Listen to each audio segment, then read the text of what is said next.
Hello guys, അങ്ങനെ മോഹൻലാൽ നായകനായി എത്തിയ തുടരും സിനിമ ഞാൻ കണ്ടു. എല്ലാവരും ഭയങ്കര ഹൈപ്പ് കയറ്റി ഭയങ്കര നല്ല പടമാണ് എന്നും പറഞ്ഞു പോയാണ് കണ്ടത്.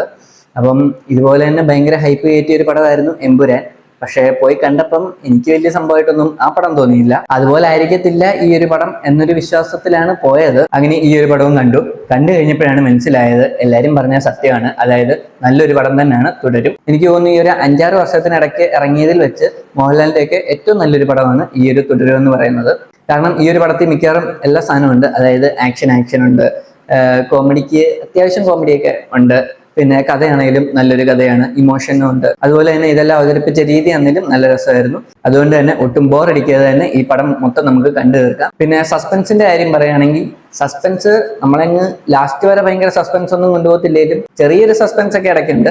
എന്നല്ലാതെ ഭയങ്കര ഫുൾ സസ്പെൻസ് അല്ലേലും പടം നമുക്ക് നല്ലപോലെ എൻജോയ് ചെയ്ത് കാണാം. അതായത് ഇത് കണ്ടു കഴിയുമ്പോൾ ഇത്രയും കാശ് കൊടുത്ത് പോയി കാണണ്ടായിരുന്നു, നഷ്ടമായിരുന്നു എന്നൊരു തോന്നൽ ഏതായാലും തോന്നത്തില്ല. നമ്മളെല്ലാം കുറെ നാളായിട്ട് ലാലേട്ടനെ എങ്ങനെ കാണണമെന്ന് ആഗ്രഹിച്ചോ ആ ഒരു രീതിയിലാണ് ഈ ഒരു പടത്തിൽ പുള്ളിയെ അവതരിപ്പിച്ചിരിക്കുന്നത്. പിന്നെ ഇതിനകത്ത് എടുത്തു പറയേണ്ടതാണ് ആ വില്ലന്മാരുടെയൊക്കെ പെർഫോമൻസ്.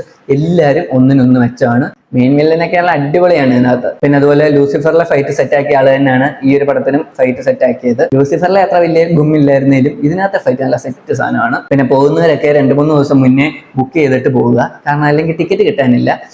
ഞാൻ തന്നെ 3-4 ദിവസം മുന്നേ ബുക്ക് ചെയ്തിട്ടാണ് എനിക്ക് സീറ്റ് കിട്ടിയത്. കൂടുതലൊന്നും പറയാനില്ല, പടം നല്ല പടമാണ്. നിങ്ങൾ കണ്ടിട്ടില്ലെങ്കിൽ തിയേറ്ററിൽ തന്നെ പോയി കാണുക. അതല്ല നിങ്ങൾ കണ്ടിട്ടുണ്ടെങ്കിൽ നിങ്ങളുടെ അഭിപ്രായം കമന്റ് ബോക്സിൽ പറയുക. അപ്പോൾ ഓക്കെ, ബൈ.